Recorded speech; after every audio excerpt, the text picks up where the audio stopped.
O que Deus espera de nós não é o resultado, é o esforço. João Paulo II, quando ele escreveu Fé e Razão, ele vai dizer a respeito disso. O que preenche o coração de Deus é o esforço da busca e não necessariamente o encontro. A primeira pergunta que a gente faz é: o que dói na sua alma? É a primeira pergunta. O que te trouxe aqui? Qual dor te trouxe aqui? E você tem que saber me responder. Ela é insegura, todos nós temos uma dor. Do contrário, a gente já estaria morto. Eu não tenho. Talvez você não queira revelar, mas que existe uma dor dentro de você, existe. Todos nós trazemos dores. O pecar, não pecar novamente, para quem é humano, é praticamente impossível. Você pode sim tentar melhorar. Eu acredito que todo mundo, de verdade, que todo mundo tenta ser melhor.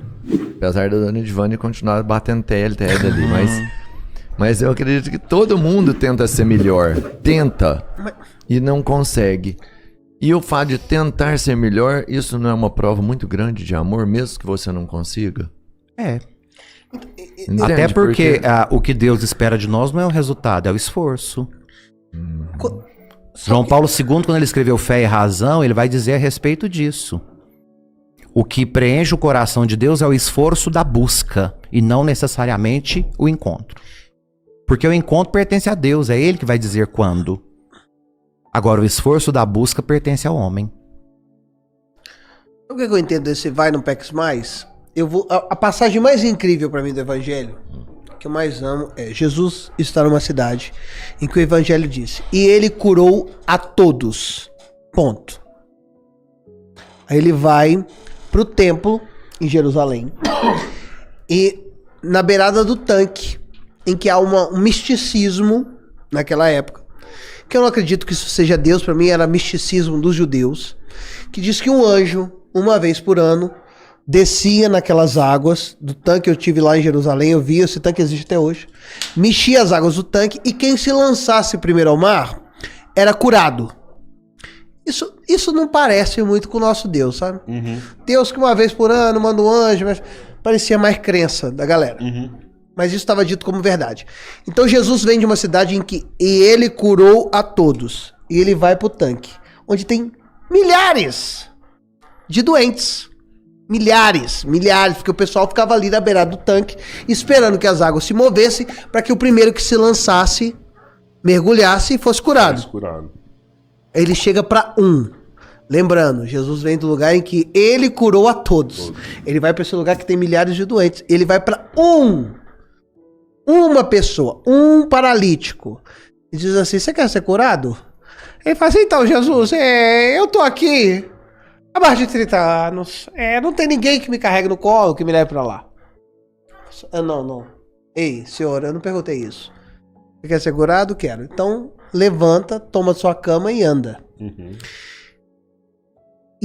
E aí, ele diz pra ele, depois ele reencontra com esse cara na escadaria do templo. E fala com ele, fala assim: olha, não peques mais para que não te aconteça coisa pior. E o não peques mais para mim nesse momento é o querer ficar doente. Porque ser doente é muito bom. Ser doente é bom demais. Acomoda, né? Acomoda. O ser coitadinho. Porque por que o hater briga com a gente? É que a gente não é vítima da nossa história. Exato. Olha, ser doente é bom. Pensa numa mãe. Não se vitimiza. Uma mãe tem 4 filhos. Ela mora lá em Uberlândia, mora lá em Araguari, bênção de Araguari. Isso. Boa. 3B. Boa. Beraba, Berlândia e tem a bênção de Araguari. Ela mora lá na bênção de Araguari. Aí ela tem 4 filhos. Os 4 crescem, um vai estudar na Austrália, arruma emprego lá. Outro vai estudar em Londres. Outro fez um concurso público, virou juiz em Belém do Pará. E o outro tá no Rio Grande do Sul. Os 4 filhos estão longe. De repente essa mulher tem um câncer de mama. Grave. Estágio terminal. Não tem cura.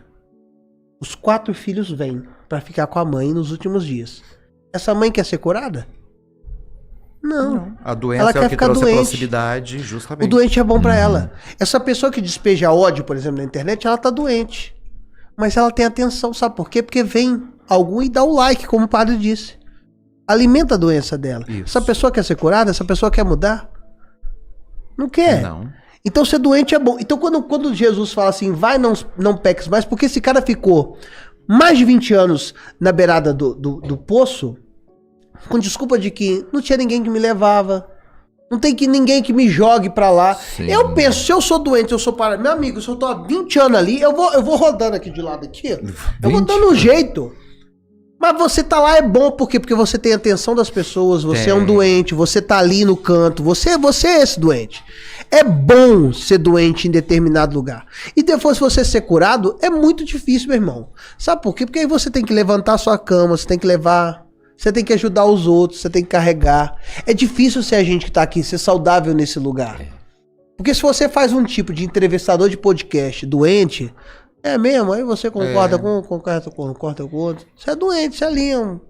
É bom, isso é confortável. Agora, se você tá saudável, fala assim, não, é verdade, tem gente que é chata mesmo. Tem gente que é assim mesmo. É difícil. Ser curado dá muito trabalho. Então, quando esse vai não peques mais, eu vejo muito por esse lado, sabe?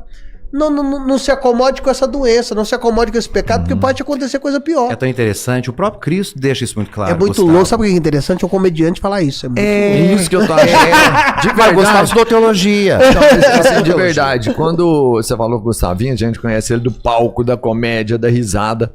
Você pensou que ia ser um programa, Não. ia ser um Comedy Center aqui. Isso, mas é muito programa legal entender o tanto que ele entende, assim, o quanto a análise dele é sempre profunda, né? Sobre religião, sobre espiritualidade, sobre o sentimento das pessoas, mano. Assim, É tão engraçado. novamente surpreendente. Quando com Jesus vai mostrar isso o tempo todo, Gustavo, porque quando ele cura o cego, o autor sagrado é categórico em afirmar. Então ele jogou o seu manto do lado e foi.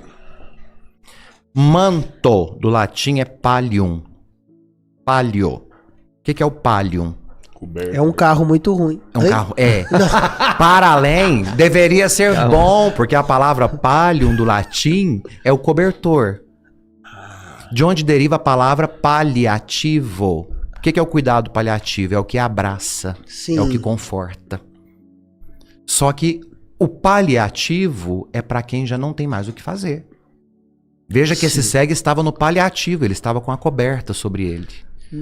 E o evangelista é categórico em dizer que ele jogou o seu palio do lado, ou seja, ele saiu do paliativo. Ele saiu da condição de vítima para se tornar protagonista de si mesmo. E o mais louco que eu acho dessa parte Que incrível isso. é por que Jesus perguntou? Ele não precisava perguntar. Ele é Deus. Ele sabe de tudo. Ele sabe o que ele desejava ali.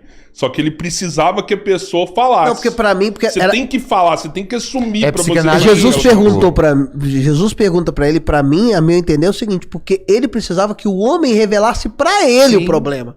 Porque ele é cura. próprio, Mas e aí, você não aprendeu nada? Eu acho que toda dor tem uma função. Toda dor tem uma função. E não é uma função biológica. Toda dor, a dor é importante, tanto que pra mim a pior doença do mundo é aquela que você não sente dor. Existe uma doença que a pessoa perde todos os receptores de dor. Ela não sabe nada. Você não sabe nada. É assim. A lepra, né? A hanseníase é Na época antiga era a lepra. Então, assim, a dor é alerta. É importante que você saiba qual é a sua dor. Muita gente, eu acho que muita gente vive doente porque reclama e não sabe qual é a dor. Qual é a dor de quem reclama? Não é à toa que Lacan vai dizer, quando o paciente chegar no consultório, a primeira pergunta que a gente faz é: o que dói na sua alma? É a primeira pergunta. O que te trouxe aqui? Qual dor te trouxe aqui? E você tem que saber me responder. Porque você não vai para o consultório de terapia, você não vai para análise se você não tiver uma dor. Exato. Só que para eu poder curar a dor, eu preciso de reconhecê-la e dar um nome para ela.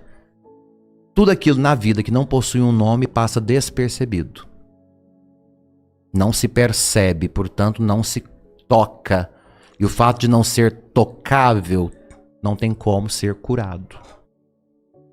Mas e se a pessoa às vezes é só insegura, por exemplo? Ela não tem uma dor real, ela é insegura. Todos nós temos uma dor. Do contrário, a gente já estaria morto. Eu não tenho. Talvez você não queira revelar, mas que existe uma dor dentro de você, existe. Todos nós trazemos dores. Todos nós. A não ser que você já esteja morto emocionalmente. Primeiro, eu sou muito ruim de dor. Dor física mesmo. Tipo Não, assim. nós não falamos do físico, Não, mas né? só pra você entender, assim. É para além. Se eu tenho uma dor aqui, eu vou no médico, eu falo assim, uma dor, eu falo assim, que assim, Ele, aonde é? O estômago? Eu falo, não sei, eu tô com uma dor. Então vamos lá. Mas... E dores emocionais, talvez, da alma, eu acho que mais difícil ainda pra mim, então, identificar isso. Talvez, por exemplo, se você está no podcast, seja uma resposta para uma dor sua. Que é o seguinte, a dor de ser invisível, a dor de não aparecer em lugar nenhum, a dor de não ser visto, a dor de ser o cara que você disse pra mim, que era magrinho, que não tinha atenção. Talvez o próprio fato de ter um podcast seja uma resposta a uma dor. O fato Nossa, de você o Robertinho não... parecia um calango. Hã? Parecia um Você já calango. viu Então, uma foto? Você viu já, Fábio? Mas todo mundo tem uma dor, cara. Conheça o canal Verbo Música Católica, um refúgio completo com músicas de adoração ao Santíssimo, a doçura das canções para Nossa Senhora, a força do louvor a Jesus, o clamor ao Espírito Santo. Música que não apenas toca o seu coração, mas eleva sua alma e transforma sua casa em um santuário. Encontre a música perfeita para cada momento do seu dia. Verbum Música Católica, a sua nova playlist. Ouça agora no YouTube. O link está no primeiro comentário fixado e na descrição do vídeo.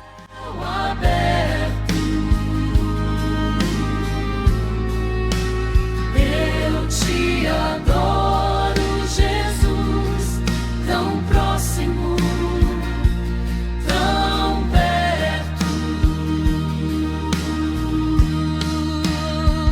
Fica comigo, Senhor, no silêncio eu te encontro. O que são os salmos? A palavra salmo vem do grego psalmos, que indica um cântico acompanhado de instrumentos de corda. Mas no hebraico, o termo para salmos é tehillim, que significa louvores. Mas por que louvores? Se tantos salmos expressam dor, tristeza, desespero. Porque louvar a Deus não é apenas cantar de alegria, mas é também confiar mesmo na dor. Louvar é persistir na relação com Deus, mesmo quando tudo parece ausente ou confuso. Os salmos são, portanto, orações poéticas, que brotam da alma humana em todas as suas expressões. Alegria, gratidão, dor, arrependimento, dúvida, esperança.